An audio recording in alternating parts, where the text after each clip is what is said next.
বাঙালির প্রেম, বিরহ কিংবা নস্টালজিয়া সব কিছুর আবহ সঙ্গীত যিনি নিজের কণ্ঠে বুনে দিয়ে গেছেন তিনি আর কেউ নন, আমাদের সবার প্রিয় গীতশ্রী সন্ধ্যা মুখোপাধ্যায়।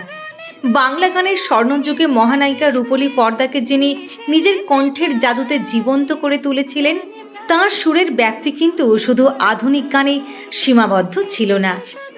আজ আমরা আপনাদের শোনাবো এই সুরসম্রাজ্ঞীর জীবনের এমন এক সত্য ঘটনা যা আজও রূপকথার মতো শোনায়।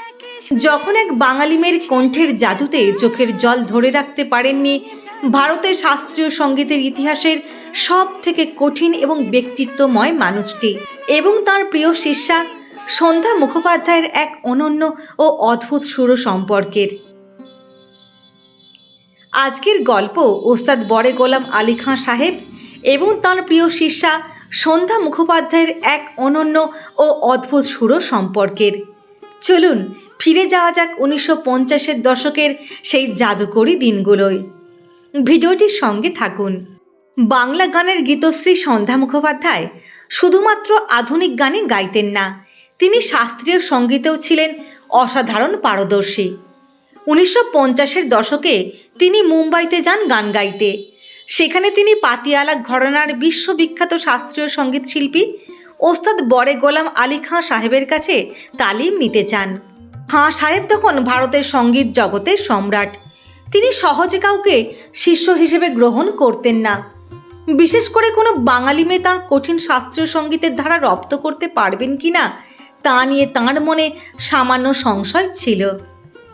একদিন সন্ধ্যা মুখোপাধ্যায় খাঁ সাহেবের সামনে বসলেন পরীক্ষা দিতে। খাঁ সাহেব তাঁকে একটি কঠিন রাগ গাইতে বললেন। সন্ধ্যা মুখোপাধ্যায় যখন তাঁর তানপুরাণে গান গাইতে শুরু করলেন তখন তাঁর কণ্ঠের সূক্ষ্মতা, সুরের শুদ্ধতা এবং আবেগ দেখে ঘরের পরিবেশ স্তব্ধ হয়ে গেল। গান শেষ হতে না হতেই দেখা গেল ওস্তাদ বড়ে গোলাম আলী খাঁ সাহেবের চোখ দিয়ে জল গড়াচ্ছে। তিনি আবেগ ধরে রাখতে না পেরে বলে উঠেছিলেন, তু মানুষ সরোবর কি হংসে হ্যায়। তিনি শুধু সন্ধ্যা মুখোপাধ্যায়কে নিজের শিষ্যা হিসেবে গ্রহণ করেননি, বরং নিজের মেয়ের মতো আজীবন ভালোবাসতেন। পরবর্তীতে খাঁ সাহেব যখনই কলকাতায় আসতেন, সন্ধ্যা মুখোপাধ্যায়ের হাতে রান্না করা মাছের ঝোল খাওয়া তাঁর বাঁধা ছিল।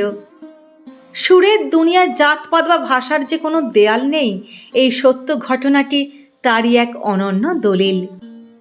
আজকের দিনে দাঁড়িয়ে যখন আমরা বাংলা গানের সেই সোনালি দিনগুলোর দিকে ফিরে তাকাই, তখন এই গল্পগুলো আমাদের মনে করিয়ে দেয় যে যাঁরা ইতিহাস তৈরি করেন তাঁদের জীবনটাও কতখানি সুন্দর আর সুরময় ছিল। গীতশ্রী সন্ধ্যা মুখোপাধ্যায়ের সেই সুর, তাঁর এই কালজয়ী গল্প বাঙালির হৃদয়ে চিরকাল অম্লান থাকবে। গল্পটি আপনাদের কেমন লাগলো অবশ্যই কমেন্ট করে জানাবেন।